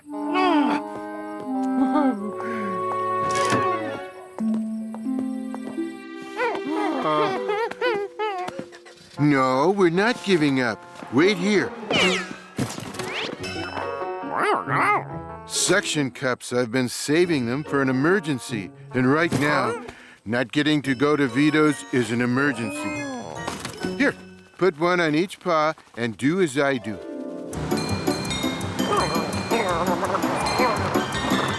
So, how did he get himself banned from Vito's?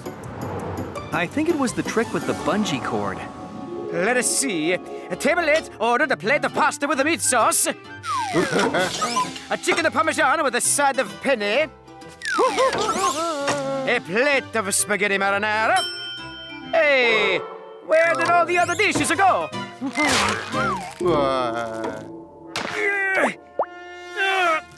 Could I get an order to go?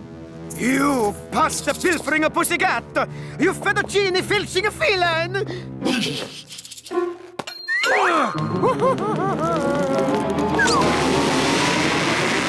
Ah, the marinara sauce. She is perfect. Truly throw myself into everything I cook.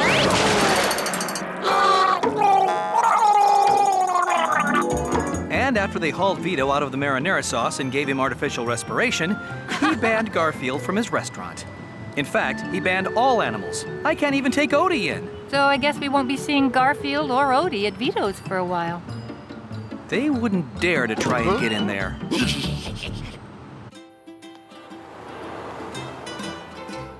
Here you are, Mr. Arbuckle.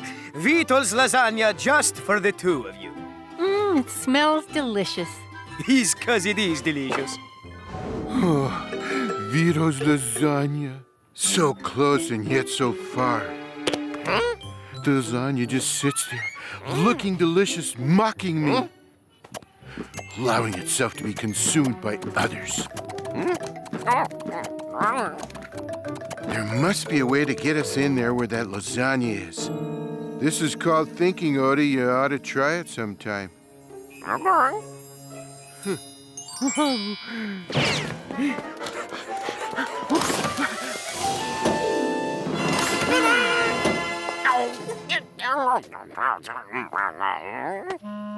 Don't complain. You're just jealous because I have the legs for this. It is always a pleasure to welcome you into my humble restaurant, Mr. Arbuckle, providing you come without the cat. I told Garfield he had to stay home. And he obeys me because I'm firm and...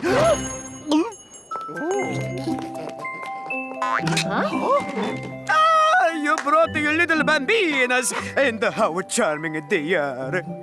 Garfield? Garfield? Where is that handsome cat? I'm going to take you home and lock you in the basement until you're... Arbuckle! What a nice surprise running into you here. Mr. Barker! Yes, Liz, this is Mr. Barker. I do cartoons for a magazine he publishes. Nice to meet you, Mr. Barker. You know, Arbuckle, I was thinking you weren't the right kind of person to fit in with my magazine. You're firing me? I was considering it, but seeing you here with your lovely family... Family? I misjudged you. Families are the bedrock of society. I like employing a man with a lovely family. How long have you two been married? Married? Oh, no, we're not. Liz and I have been married for... how long is it, dear? 10 years. 5 years. 10 years. Hey, I forget how long I've been married, too. The point is, you have these two lovely daughters. Vito, more lasagna. Coming right up, Mr. Arbuckle. I never knew Mr. Arbuckle had kids. I didn't want to say anything, but the one on the right, she has the face of a puppy dog. More Vito's lasagna on the way. Hiya, Nermal. What you been up to? Oh, same thing as always. Just being adorable. Vito sure smells great. Oh, sure does. Wish I could get me some of that delicious food. This way! Oh, the viewers of my show are absolutely gonna love this. Oh, boy. John, tell him the truth. Tell him we aren't married and these aren't our daughters. But he's my boss, and he thinks it's nice that I have a wife and kids. Hi-ho, food fanatics! This is everyone's favorite food critic, Eddie Gourmand! Coming to you live from Vito's Pizzeria. Buongiorno. Vito's is a fabulous place to revel in ravioli and munch on manicotti. Have on the side, excuse me, Mr. Gourmand, more pasta for table 2. Oh, let's see who's having this feast at table 2. I like a man who cares enough about his children to feed them well. They sure have healthy appetites. Hey, isn't that Garfield? Yeah, that's Garfield. I'd know that sound anywhere. They're having a feast in there.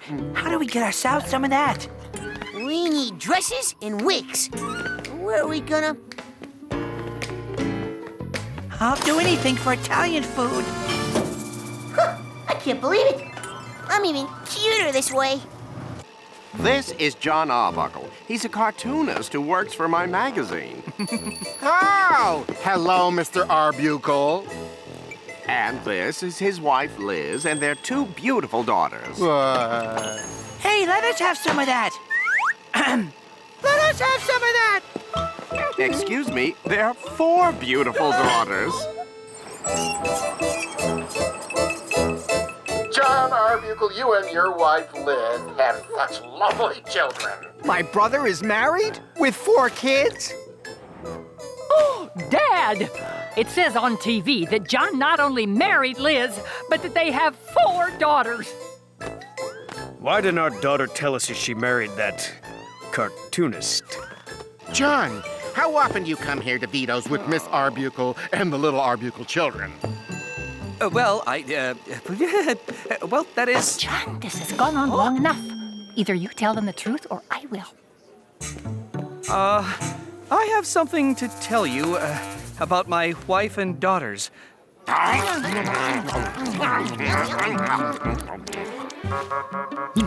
Hey, you notice when John lies, he turns the same color as Vito's red sauce.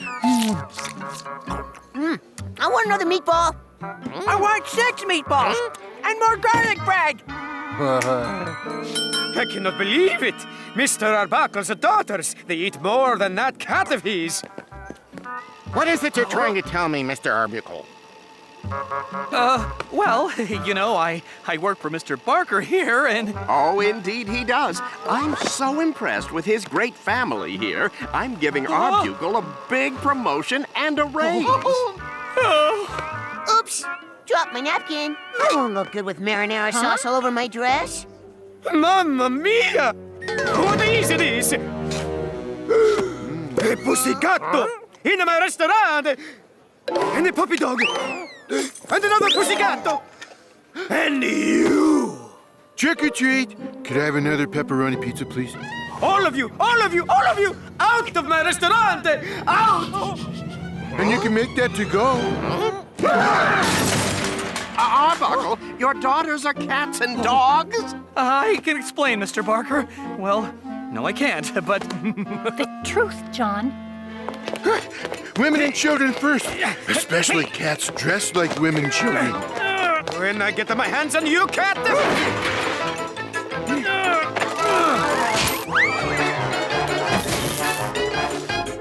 Look out!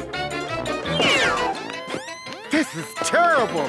They simply ruined the end of my show.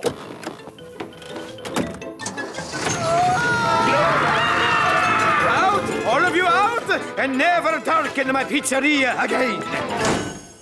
Mr. Barker, Liz isn't my wife, and these obviously were not my daughters, and I'm sorry I let you believe that. Arbuckle, this is the funniest thing I ever saw. Draw it up as a cartoon and send it in. I'll give you a bonus. There, you see, John? You kept your job. Things didn't turn out so bad. We didn't get dessert. I guess everything did work out okay. We didn't get dessert. Almost forgot. Here is the bill for what your daughters ate. Pay me and then never come in again. Everything worked out almost okay. We still didn't get dessert.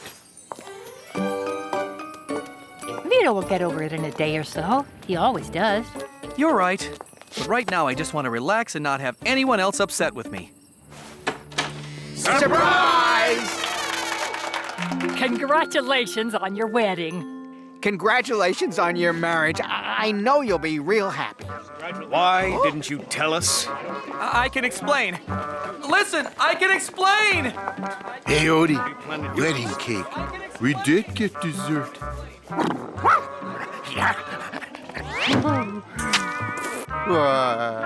No, not the couple on top. That's plastic.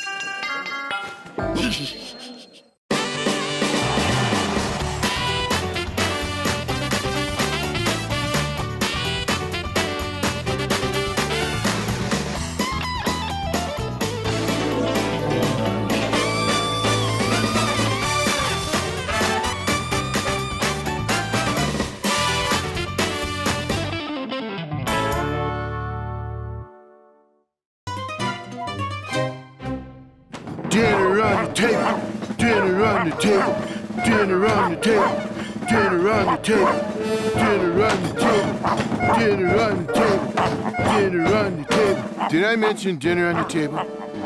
I'll be right in with the lasagna, guys. Be careful, it's very hot. I don't care if it's hot, just as long as it's here. Yuck is putting it mildly. Instead of this, could we, have some food, please? I'm sorry you don't like it. It's Joe's frozen microwave lasagna. I didn't have time to make fresh. Can you live with it? All right. Get in the car. We'll go to Vito's. Vito, you're the master. And I tell you, this is a lot better than Joe's frozen microwave lasagna. So is appendicitis. Oh, thank you. But the true master was a man who taught me how to cook, the great Giuseppe Squisito. He made the best lasagna in the world. He was your teacher? He was my teacher, my mentor, my hero, the greatest Italian chef who ever molded a meatball. We were so fortunate, those of us who got to train under him. You call yourself a chef. I should make you all turn in your soiled aprons. Tell me, what are the two most important ingredients in anything you cook? Your heart and your soul. I can hear you. Your heart and your soul. Until you learn that, you will never be worthy of the honor of being called a chef. If only I could hear him call me that. Well, invite him. I'm sure he... Oh, no. He retired. Disappeared long before I opened Vito's here. No one knows where he is, or even if he is still among us. Quiet, Odie. Many a night, I dream of him seeing it, tasting my marinara and saying, Vito, you are a chef. But it will never happen. Hey, let me get you some of Vito's world-famous thick crust pizza, eh? Vito's a good guy. I hope someday he sees that Chef Squisito again. The best lasagna in the world.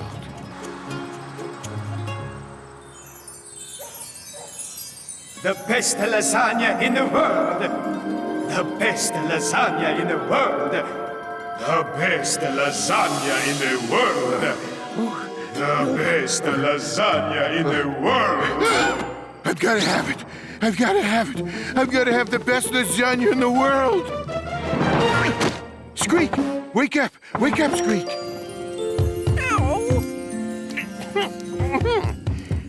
Garfield, you woke me up, right? In the middle of a cheese dream. Squeak, I need your help. Oh, it was about cheddar. That's my favorite. Squeak, I need you to alert the Mouse Network. I have to find a chef named Giuseppe Squisito. Can't it wait till morning?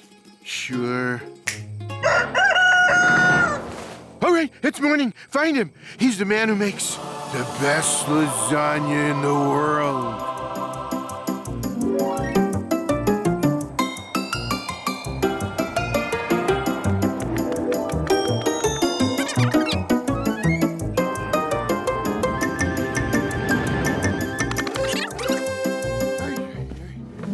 Garfield, lunch is on the table. How do you expect me to eat this when the best lasagna in the world is out there, just somewhere waiting to be eaten? Hey, I have to keep my strength up. Garfield, my friend Irv here found him. Tell him, Irv. You're, looking for Chef Giuseppe Squisito? Desperately. Well, I moved. I now live in a cheese factory. Lucky guy. And Chef Squisito, he comes in all the time to buy mozzarella, ricotta, and parmesan. The three basic ingredients in the best lasagna in the world. Take me to him. Take me to him right now. Can we walk faster? He lives in a shack out this way. Why are we going all the way out here, Garfield? Because I must have the best lasagna in the world. That's it. He lives there. Thanks. Okay, you guys can go home. I'm gonna go eat the best lasagna in the world. Kitty cat, what do you want? You want the lasagna? Meow. The best lasagna in the world? No. So you think Garfield will get lasagna? Garfield always gets lasagna. Yeah, I know I look stupid, but there's nothing I won't do for the best lasagna in the world.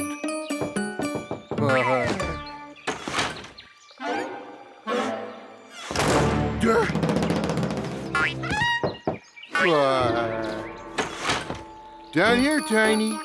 Goo goo. A little bambino left on my doorstep. Are you hungry, a little baby? Yeah. Yeah, hungry. Then I get you the most delicious food any baby would want to eat. Here it comes. The best. Baby food made out of turnips and oatmeal.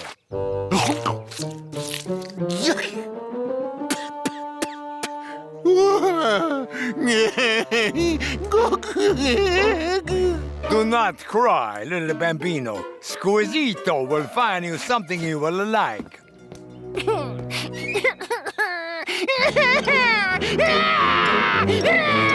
Hey, don't laugh. You used to sound just like this. Here, a little one. You will like this. This is not working out. I need to find some paper. What am I going to do? I cannot keep a baby around here, even a homely, fuzzy one. How can I find its mother? A note? I did not notice a note there before. If you find this baby, please feed it the best lasagna in the world, his mother. No, I do not think lasagna is a healthy food for little babies. Then return him to 150 West Central Avenue. Come, my little bambino. I take you back to your mother. Are you sure you don't want to grab a quick bite before we do this? This is 150 West Central Avenue. Vito's Pizzeria? You live here, little baby? Yep.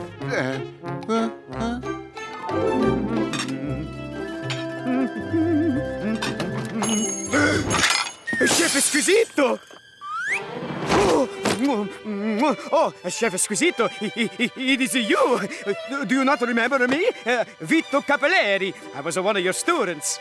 Vito Capelletti, one of my worst students. You were the one who tried putting spaghetti on a barbecue. Yes, but I learned from you, and now I have my own restaurant. Please, taste my tagliatelle, sample my spumoni. I would not soil my taste buds with your cooking. But I am a good cook now. You could not possibly be Hey, that's not a bad meatball. You like it? In fact, it is a very good meatball. Tell me, how is your cannelloni? My cannelloni? It is on the way. Excuse me, scusi. I have here a nice cannelloni for you. I want you to try my fettuccine Alfredo. Oh, and you must try my chicken marsala and my garlic bread.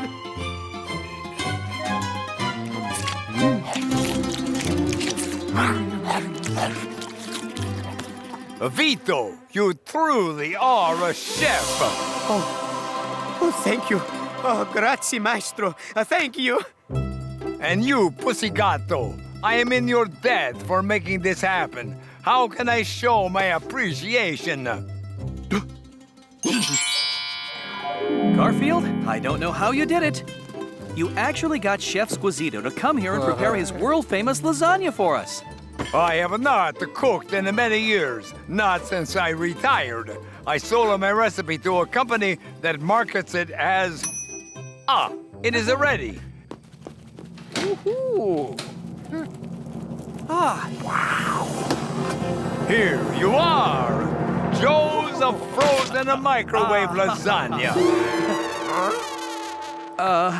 Chef Squisito, I don't know how to tell you this, but we tried Joe's frozen microwave lasagna and it was terrible. Terrible?